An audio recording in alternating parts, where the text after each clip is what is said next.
আসন্ন নির্বাচনে প্রার্থিতা ফিরে পেতে আপিল শুনানির শেষ দিন চলছে। সকাল 10টায় আগারগাঁওয়ের নির্বাচন ভবনের অডিটোরিয়ামে আপিল শুনানি শুরু হয়।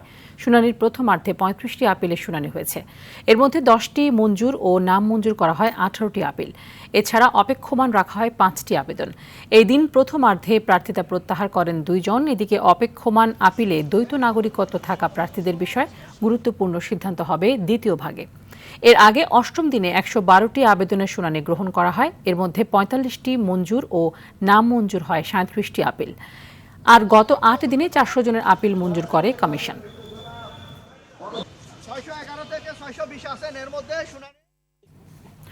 দর্শক, এই বিষয়ে আরো জানাতে রাজধানীর আগারগাঁওয়ের নির্বাচন কমিশন থেকে সরাসরি যুক্ত হচ্ছেন সহকর্মী রাজীব সর্দার।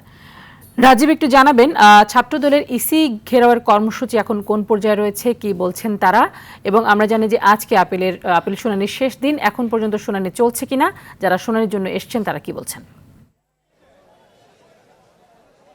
হ্যাঁ তানি, আমি যদি একটু দেখাই যে এই মুহূর্তে কিন্তু নির্বাচন কমিশন ভবনের সামনে একটি উত্তেজনাকর মুহূর্ত বিরাজ করছে। অর্থাৎ ঠিক রাস্তার এক পাশে অবরোধ করে স্লোগান দিচ্ছে ছাত্রদলের নেতাকর্মী এবং অন্য পাশে কঠোর অবস্থানে রয়েছে সেনাবাহিনী, বিজিবি সহ আইন শৃঙ্খলা বাহিনীর সদস্যরা। আমরা যদি একটু বলি যে এই যে যখন এইখানে এই আন্দোলন চলছে, ঠিক ভেতরে কিন্তু ছাত্রদলের সভাপতি রাকিবুল ইসলাম রাকিবের নেতৃত্বে 5 সদস্যের একটি প্রতিনিধি দল নির্বাচন কমিশনারদের সাথে বৈঠক করছে এবং সেই বৈঠকের পরিমাণ কিন্তু ইতিমধ্যে 1.5 ঘন্টা পার হয়ে গেছে। আমরা যদি একটু বলে রাখি যে একটু আগেই কিন্তু এখানে প্রধান নির্বাচন কমিশনারের সাথে বৈঠক শেষে সংবাদ সম্মেলন করে বিএনপি মহাসচিব মির্জা ফখরুল ইসলাম আলমগীর বলেছেন যে ছাত্রদের এই আন্দোলন কি কিন্তু অবশ্যই যৌক্তিক, কেননা জাতীয় নির্বাচনের আগে ছাত্রদের নির্বাচন দেওয়া অবশ্যই যৌক্তিক নয়, কারণ যেহেতু এখন একটা জাতীয় নির্বাচনের আমেজ বিরাজ করছে, এর মধ্যে ছাত্রদের নির্বাচনটাকে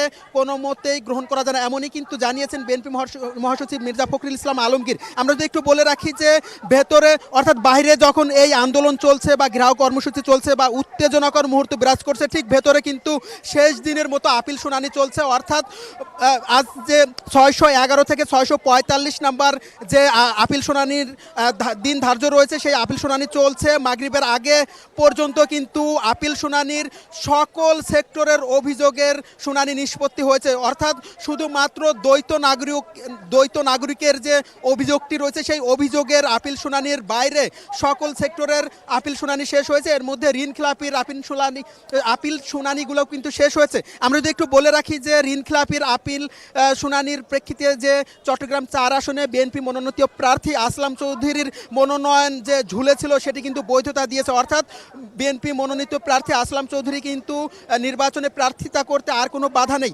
তবে দ্বৈত নাগরিক থাকার অভিযোগে বা দ্বৈত নাগরিক থাকার প্রমাণিত হওয়ায় কুমিল্লা 10 আসনের বিএনপি মনোনীত প্রার্থী আব্দুল গফুর ভূঁইয়ার মনোনয়ন কিন্তু অবৈধ ঘোষণা করেছে। যদিও নির্বাচন কমিশনার থেকে জানানো হয়েছে এই যে মাগরিবের নামাজের পরে অর্থাৎ চূড়ান্ত ধাপে এবং শেষ ধাপের এই শুনানি শেষ হবে এবং মাগরিবের নামাজের সময় যে বিরতিটা ছিল সেই বিরতির পর শুধুমাত্র এই যে দ্বৈত নাগরিক রয়েছে সেই দ্বৈত নাগরিকের শুনানি নিষ্পত্তি করার মাধ্যমেই শেষ হবে ত্রয়োদশ জাতীয় নির্বাচনে যে 645টি আপিল শুনানি পড়েছিল। অর্থাৎ রিটার্নিং অফিসারের সিদ্ধান্তের পক্ষে বা বিপক্ষে যে 645টি আপিল শুনানি হয়েছিল সেই আপিল শুনানি শেষ হবে এবং এর মাধ্যমেই কিন্তু শেষ হচ্ছে এবারের আপিল শুনানি কার্যক্রম। তো এই ছিল আমার কাছে সর্বশেষ। তানি,